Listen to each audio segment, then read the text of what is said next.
I think we're ready.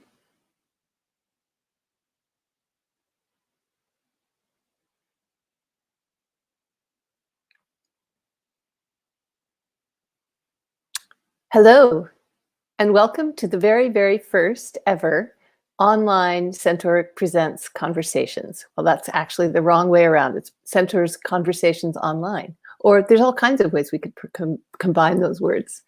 Thank you for joining us tonight. I'm very excited. We would normally have done this as a pre-show convo before the last preview, before the opening night of a show at Centaur. That would have been Fences by August Wilson, and I would have been talking to my guest tonight, Mike Payette, in the gallery at Centaur. But as we all know, with COVID, that's not possible. So instead, we're doing it in the proper way, so social distancing from our various little homes. So Mike, welcome to Centaur Presents Online. And I see the space for him, and I'm looking for him. This is what we do. It's it's surfing the curve of learning. Hey, there you are. There you go. Hey, Eda. How's it going? Hooray! Hooray, we made it. Yes, we're not as distant as we were a couple of minutes ago. There we are. So how have you been? How's it been in COVID times? Not too bad. You know, it feels like in the same place. There's so many of those around me. It's a day by day. You know, there are some really uplifting days and exciting days and inspiring days. And then there are, some harder days. So it's that balance. But generally, I'm fine. I'm healthy and my family's healthy. How are you? That's great. Yes, same here. I feel incredibly privileged to have a safe place to stay and my husband with me and everything. So in the craziness of it all, I feel lucky. There we go. So let's get right to it, because normally we'd be sitting in the gallery. We'd have a glass. I have a glass of wine. There you go. Yeah, I won't tell you what's in this cup. It's probably something very healthy. It is. So I just want to start with my first question is, how did you come to August Wilson's work? What was your first experience of it? Yeah, I was fairly young. It was in high school. I think it was grade 7, grade 8, something like that. There was a Black History Month project in my drama class, and so my drama teacher brought forward a few plays, including Fences and Raisin in the Sun, and we got to select scenes that we wanted to share with the rest of the class. And so I think that was my first foray into Wilson's work. But I feel like there's, if I go back into the annals of my mind, I think even younger, there was some sort of PBS showing of James Earl Jones, Of course, yeah. I think I even saw that. Oh my goodness. So I have really, really vivid images in my head of his performance. So, but that was even before high school. But there hasn't been an opportunity until now to actually dive into his work on a theatrical level. So it's cool. That's fantastic. I mean, he's one of America's great naturalist writers. It's exciting. Right. It was such an exciting proposition to bring it to Centaur in collaboration with Black Theatre Workshop. Yeah. And so how do you start as a director? I mean, every director has a different way in. There's many thoughts about whether you start with the text or with imagery or what. How did you start? And I actually have a question to kind of build into that. Stephen Booth, one of the beautiful young actors here in Montreal, had said, how did you find your way to your own interpretation, given that there's a movie and other productions that have just come? There was one just in London, Ontario recently. So how did you come to your own way into the play? It's a great question by Stephen. Typically, and I think Fences was no different. I start with the text. I start with that as the container. I read it once for pleasure. Just to dive into the authors of the playwright's world, the words, obviously the characters. What are my initial instincts or impulses that are derived directly from the text before interpretation? So really investigating the text on a dramaturgical level in my first go, and then after that it becomes playful. So I go back into it and I start dissecting. Characters. Characters are usually my way in, especially with a piece like this that speaks to the psychology and the turmoil and the celebrations that these characters go through. It's such a ride. And And they're so so iconic as well. they're so iconic, and they're so recognizable, you know, and that speaks to the power of you know, Wilson's longevity and legacy, you know, and timeliness of his work. But so yeah, I start with that and read it as many times as I can, and then I go into visuals. I start being inspired by images, pre-existing images. Sometimes I draw, you know, reflections of scenes that sort of give me a color or shape of what is inspiring for myself, and how to interpret that and translate that to the actors. I think this is from your mood board, isn't it? That is, yeah. And so, you know, after I make that initial go for myself, it allows me to sort of enter into conversation with collaborators. And so, you know, the bringing in the design team in, early on into discussions actually allows for the framework of the story to really lift off the page. That's when we start seeing, okay, the actual drama outside of the literature. And so creating a mood board for myself, a vision board for myself and the designers, and then we come together and we discuss. And then eventually I'll get to, I love that image. I love that image so much because it's such a reflection of Americana to a certain extent, but speaks directly to the African American experience during that time, and that trying to enter into modern American life. Eventually I'll go into more technical aspects related to staging. What are the sort of key moments that are lifted from the page, and then I storyboard. So not unlike, yeah. All of that before you actually talk to a designer? Well, once I start with the, you know, I begin conversations with the designer. Usually the last thing that I'll do before we go into the rehearsal process is the storyboard. So it's when all of the things have come together and I have a really clear sense of the environment and the world in which these humans are going to live, then I can start really being specific about the imagery that the audience is going to experience. That's so interesting. That's a really sophisticated process. So inside of all of those images that you gather and the thoughts you have and the dramaturgy that you do, where do you bring in the set designer? In this case, it was Rachel Forbes, who did such beautiful work with you on Choir Boy. How do you bring her in, and when do you bring her in? Talk a little bit about that. As early as possible. Once I'm ready to offer a proposal in terms of an overall vision, that tends to be the catalyst for great design conversations. And just to give a context, we're talking like a year out, right? Like this is easily a year before the show is supposed to happen. This is all starting. Is that if I'm? Yeah, exactly. So as soon as, you know, the official word is announced that a play is going to happen, that's when the work really starts. So in our case, I think the launch, I can't remember when Centaur's launch was. It was in March of 2018. So there you go. So 2019, I guess. 2019. Yeah. The 1920 that's right. season. That's right. So that's when the work really started. And I think Rachel and I went heavy into our discourse in the fall, early fall, like I would say August, September. Wow. Yeah. Fantastic. Yeah. So it's a long time, isn't it, to live with the play?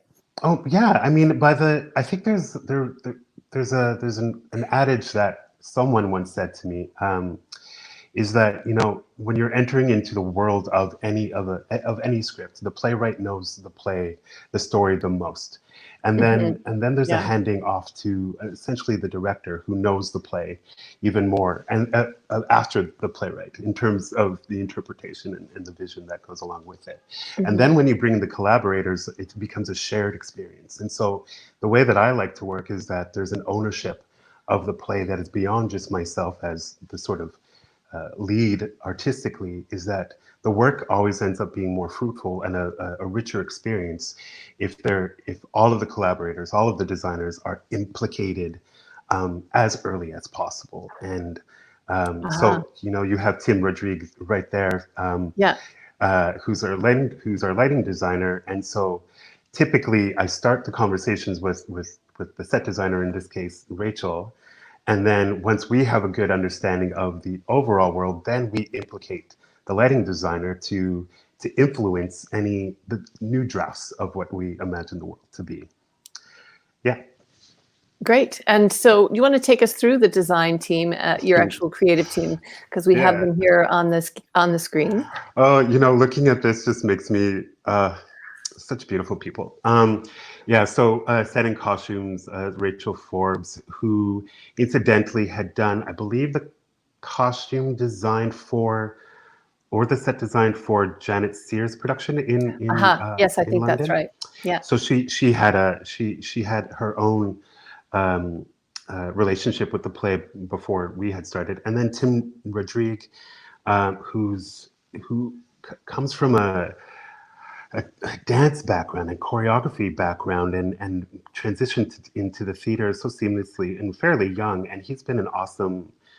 He's such an awesome collaborator, and he understands process. And so Rachel and Tim and myself, we were vibing on some really cool energy and creating some exciting offers. And then Christy Ibrahim, who's who's a musician and composer in her own right. She's also part of Ensemble Six Drum, which is an internationally renowned percussion. Right, which you worked on Angelique together, is that right? Yeah, that's right. A few years ago, and so Christy and I developed this really awesome shorthand on what it means to compose and create music for the various worlds. And she's spectacular. That was actually one of our questions from Jane Stott of Perth Studio Theatre in Perth. Yeah. She said that in her experience, the music almost functions as a character in the play. So were you and Christy working from a set of musical ideas, or was it completely ground zero, making it up? It was a mix of both. It is a mix of both. I'm gonna speak in the present as if the show is still alive in some way, shape, or form. It is alive. Believe me, it's alive. It's alive. A mix of both. Something that was an entry point for Christy and myself was remembering that Wilson wrote this after the 50s, after the period in which this play is set. He wrote it in the 80s. And so he was looking at the story from a more or a fresher lens. He was able to look at this conversation, this discourse on this family, on Troy Maxwell and his family, from somebody who was reflecting upon it. And so it allowed us to be a little bit freer with the notion of anachronistic offerings.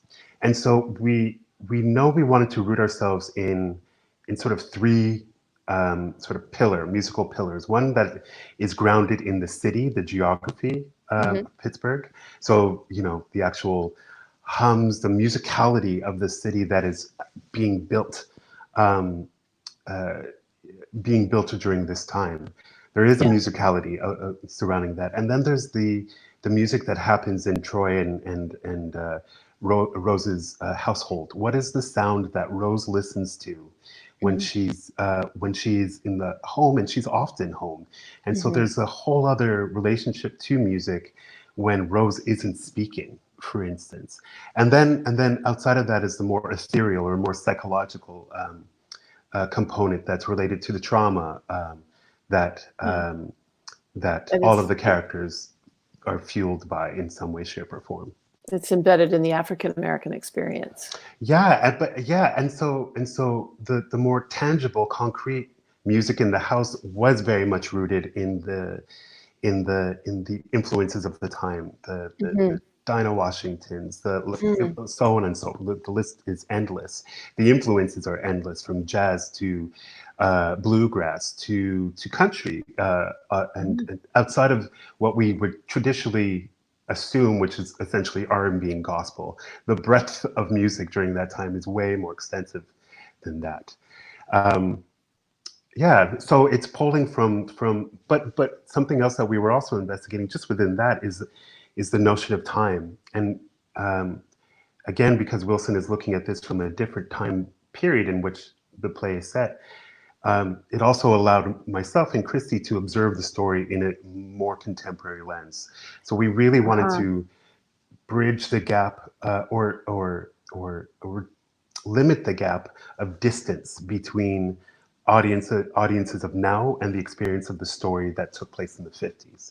It's not a period piece. It's set in a period, but we can't look at it like a period. Well, I love that you're bringing that up, because it makes me think about the cast, because they're not from the past. They're people that live right now here in Canada. So how did you come to pick the cast for this play? You have a beautiful cast for the show. So take us through a little bit about how that all came together. Yeah, I'm a little bit spoiled. I'm not going to lie. All of this fences that you certainly know this, Eda. A lot of the conversations about, what fences would be in Montreal is who are the two actors in this city, the two powerhouse actors in the city that can interpret Troy and Rose Maxwell. And it's obvious. It's Lucinda and Quincy. Yeah. And it was really exciting because we haven't actually worked together in this capacity as a trio. And so this sort of trifecta was really exciting to be able to work with them in this capacity. I did work with Quincy for the first time as a director last year with Choir Boy, but it's been a while since I've worked with Lucinda, and we so know that Lucinda and Quincy have a history on the Centaur stage and elsewhere. They've been many couples in variations, and they have such an awesome chemistry, and they're just exceptional actors. And so with that, it was just knowing that they had to be matched with equally exceptional actors. And so, after the audition process, in which we saw some really fantastic folks from here in Montreal and outside of Montreal, I was really, really fortunate to have such a difficult decision. But Jeremiah Sparks, who plays Bono, I adore Jeremiah. He is such a lovely human being. He's just like, he's the embodiment of sweet, a little bit quirky, and all around musically talented, spirit-filled, spiritual. Yeah. The whole gamut. He was a great member of the Shaw. That's right. Ensemble for several seasons. That's right. And Ryan Allen, who's also he's a powerhouse. He's pretty young at this point, but he's been like everywhere. And he's a beautiful actor. I've seen him in a number of things over the years. And he's actually a classically trained opera singer. Oh, that's right. That's right. I remember actually when he very first started coming into theater and auditioning for theater. Yes. Yeah, such a beautiful voice. And oddly enough, I did work with Jeremiah and Ryan in a show that premiered 8 years ago, called Oil and Water, which was an artistic fraud of Newfoundland show directed by now the National Arts Centre English Theatre artistic director Gillian Kiley.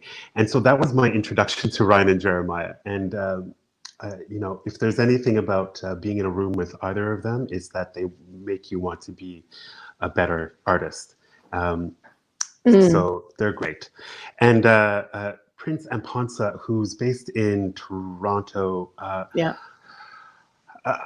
I am really looking forward to working with Prince. Prince, I had heard his name through Shaw, because I think he did a couple of shows at Shaw. Yeah, he started with I think his first professional gig was at the Shaw Festival. Yeah. And I don't think this is news by any print, and I think would feel comfortable saying this, but he had an accident in I think 2014, and his apartment building burnt down. Yeah. That's right, and 70% of I believe 70% of his body was burned. It was very severe. Yeah. Very severe, and he lost his arms. And that's such a profound story that any human being would just want to listen to and just marvel at somebody's experience through that. But Prince is an exceptional human being that has managed to find such generosity and Hmm. humility um, in the face of such a traumatic experience that it's actually lent itself to a really impactful artistic practice.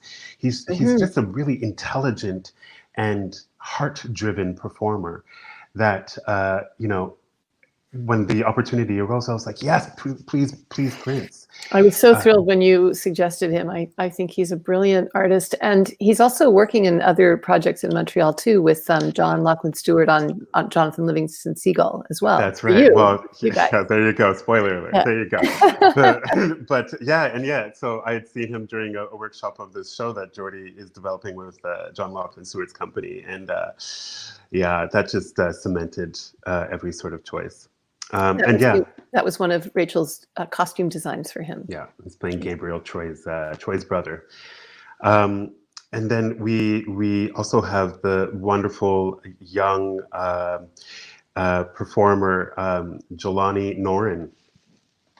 Yeah. Jelani Jelani is a graduate of the Artist Mentorship Program of Black Theatre Workshop. He actually has a sports background and found theater a little bit later in his life. And what he offered was a blend of uh, youthful optimism, hope, married with a sort of uh, dichotomy of being under the pressure of his father. And Jelani just got that. Jelani understood Wilson's work so implicitly to the point that I remember at the audition, he was like, I've been waiting for this opportunity since I was Oh, really young.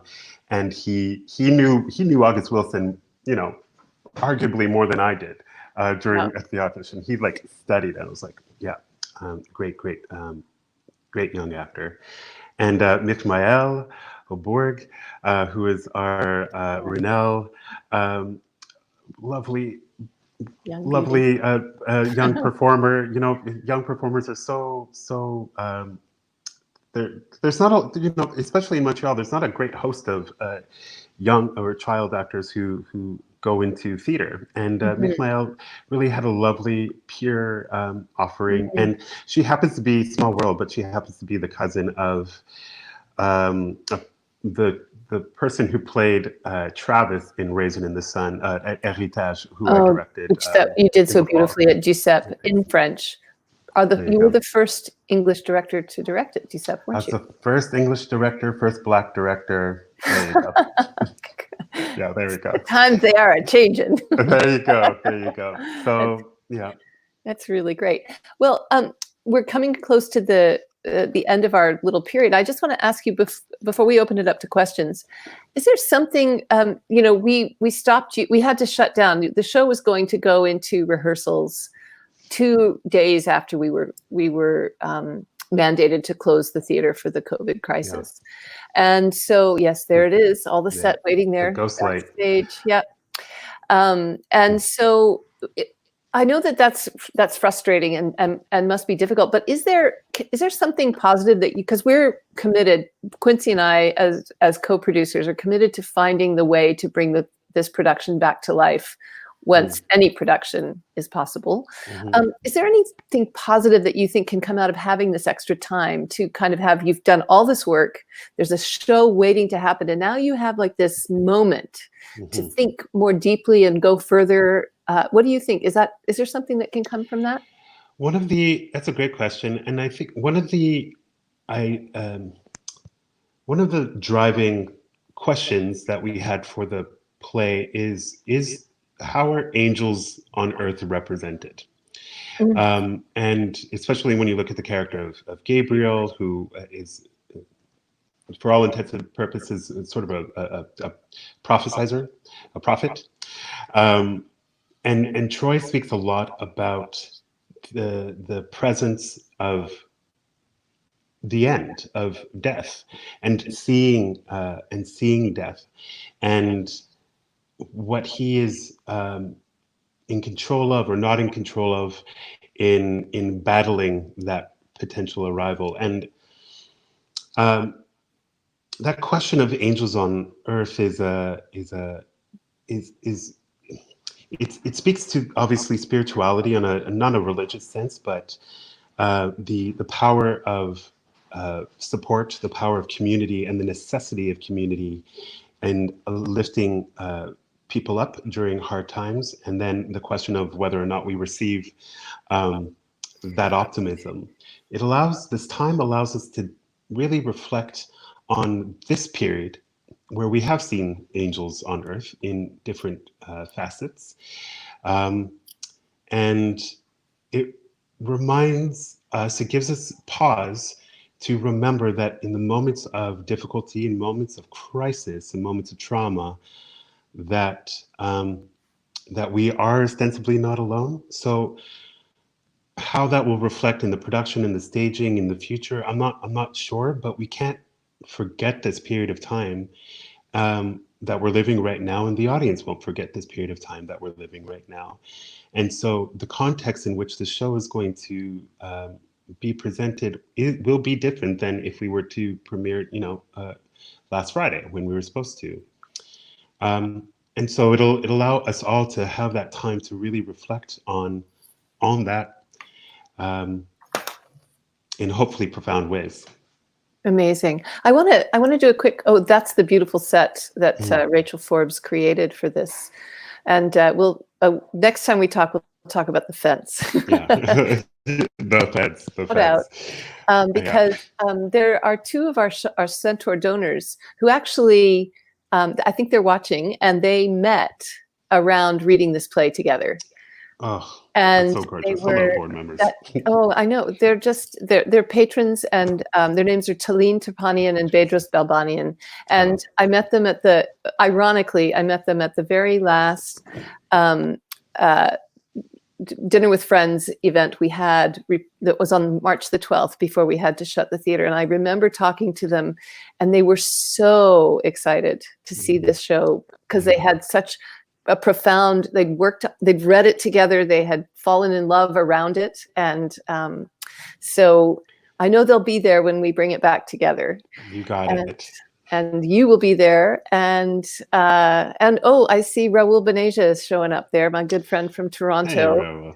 Hey, yes, he is. He and I go way back. I know. I think the moment that you started with at working, at Centaur, you mentioned Raul, so I know you have a good history. Oh gosh, yes, we did a beautiful show about the blues for a few years back. And Alex, lovely Alex from The Office, is there. My friend Victoria. Hi, Victoria. Nice to see you. I'm so glad you joined us. So, Craig Francis, the best Centaur friend we've ever had. Yeah, Craig. And Richard Jutras, hello. Gosh, it's so exciting. There's really nice people out there. So, hi, Amy. Sharissa. Oh, do you know Sharissa Richards? I do. I've met her a few years back, and she's doing amazing. Amazing, fabulous woman. So she was a Neil Monroe intern director last year at Shaw. That's right. I've worked with her many times. I adore her. So anyway, we are at our little half-hour time. It's our half-hour call for the show. There you go. That's right. Would normally be the case. So get your drinks and get ready to go to your seats, because when we open up again, we will be doing plays like Fences with artists like Mike. So thank you so much for joining us today, Mike. And let everyone, don't worry, we're going to do another a very enriching conversation about this show with Quincy as part of the Saturday Salon series coming up on March. Come on, Vanessa, help me. I think it's May. Yes, May. We're not in May. May 9th. There we go. May 9th is the Saturday Salon. So please join us. We're going to talk much more in depth about the play and about the context and about August Wilson and the relationship contemporary artists have to him, especially contemporary Black artists. So thank you so much. Can't wait to get back in the room. Yeah, thank you, Eda, for the invitation, and Centaur. You all are doing amazing. We're all in this together, and you're doing amazing. We are all Thank in you. this together. Ça va bien aller. Yeah, there you go. Okay. Bonsoir, bienvenue, and see you soon. Bye.